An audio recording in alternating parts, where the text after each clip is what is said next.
काय होणार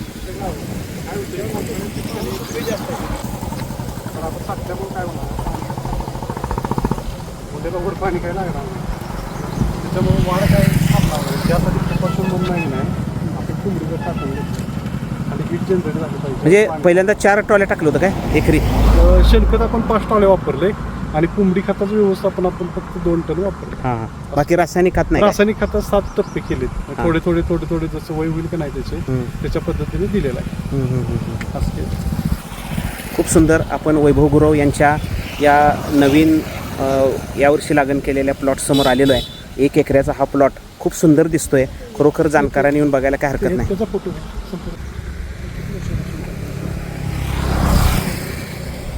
प्रयोगच करायचो असे नवीन. या बरोबर एक कडेचा जो कोंब आहे त्याला किती फुटवे आहेत? सर्वसाधारणपणे आपण इथे बघू शकता याचा पसारा जो आहे इथून इकडे पूर्णपणे अशा पद्धतीने आहे. सर्वसाधारणपणे 35 ते 40 फुटवे एका ठोंबामध्ये आहेत. म्हणजे एक ठोंब तोडल्यानंतर आपल्या 5 ते 7 मोळ्या इथंच होणार आहे. हो. आणि जगणाऱ्या ऊसांची संख्या सगळी आहे. याच्यामध्ये आता मरणारा ऊस कुठलाच नाही. सगळ्याची जाडी वगैरे जर आपण बघितलं तर शाश्वत जाडी आपल्याला भेटलेली आहे. आणि ह्याचं अंतर 2 फूट फक्त आपण ठेवलेलं आहे प्रयोगासाठी.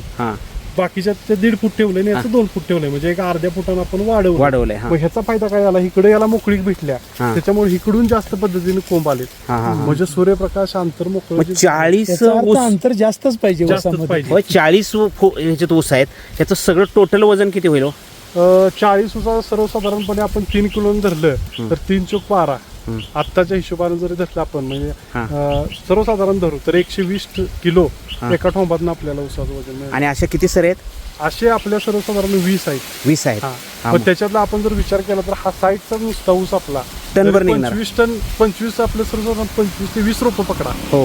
मग 20 जर हिशोब केला तर आपला भाग किती होतोय? सर्वसाधारण 2 ते 3 टन 2 ते 2.5 टन नुसत्याकडे ठोंबाचं वजन होणार.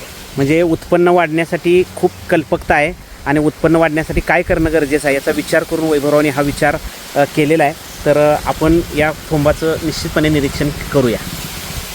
वैभव गुरव यांनी 9 फुटाच्या सरीमध्ये आज सुंदर आपल्याला काय दाखवलं, पण एक सरी आहे की ती 4.5 फुटावर ठेवलेली आहे. त्याचा काय इफेक्ट झालाय?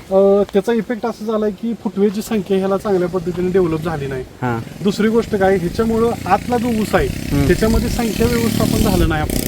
कारण पाण्याच्या खाली पाणी गेल्यामुळं त्याचा आपला दुष्परिणाम दिसून येतोय की त्याची वाढ जी आहे ती जास्त झाली नाही. ह्याची पण वाढ जास्त झाली आणि ह्याची जाडी जर बघितली तर साधारण आहे. म्हणजे जसा आपला 4.5 फुटातला ऊस असतो तशीच आपली ह्याची जाडी आहे.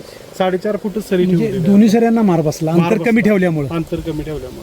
म्हणजे सूर्यप्रकाशाचा जो काय वापर आहे किंवा खताचं व्यवस्थापन करत असताना सगळं केलंय. ह्याला पण तेच दिलंय, त्याला पण तेच दिलंय, पण फरक काय आहे फक्त अंतराचा फरक केल्यामुळे एवढा फरक पडलाय. वैभव, मला असं म्हणायचं आहे की कमी अंतर ठेवलं की निश्चितपणे उतारा कमी पडणार किंवा ते जास्त खत खाणार वगैरे. अंतर जर असेल तर हवा खेळून आणि जमिनीलाही कसदारपणा जमिनीत राहणार, कारण मधली माती परत वापरायला येणार आपल्या भरणीनंतर. आणि तेवढी माती मधली विश्रांतीला पडेल तेवढं परत जास्त पद्धतीने काम करते, म्हणजे मातीमध्ये खत म्हणून काम करणार. आणि तणानं कमी अंतर ठेवलं की तण वाढणार आहे आणि ते तण जास्त खाणार आहे बऱ्याच गोष्टी. आणि तणाचं व्यवस्थापन लवकर केलं आपण बारीक असताना तर तणाला जी अन्न वाया जाते आपलं त्याचं पण व्यवस्थापन आपण चांगल्या सरी जास्त ठेवले की ते तण लवकर निघणारच आहे. अंतर ठेवलं की आपण सावध राहून ते करणारच आहे, वाहन फिरणार आहे आणि 2000 आपलं काम होणार आहे. हो. आणि आपण बांधावर जर बसतो ट्रॅक्टरवाल्याला मार म्हटलं तर तो मारून जाणार आहे. वैभव गुरव यांनी 4.5 फूट मुद्दाम एक प्रयोग इथं केला आहे. कडची सरी 4.5 फुटावर ठेवलेली आहे. आतली सरी जी आहे त्याच्यातलं अंतर 4.5 फूट ठेवले बाहेर आणि त्यामुळे ती सरी इतर नॉर्मल ऊसाप्रमाणेच दिसते आपल्याला. आणि आतल्या सरीतलं 9 फुटांचा अंतर हा खरा ऊस डेव्हलप झालेला आपल्याला दिसतोय. खूप सुंदर तुम्ही प्रयोग एकंदरीत केलेला आहे.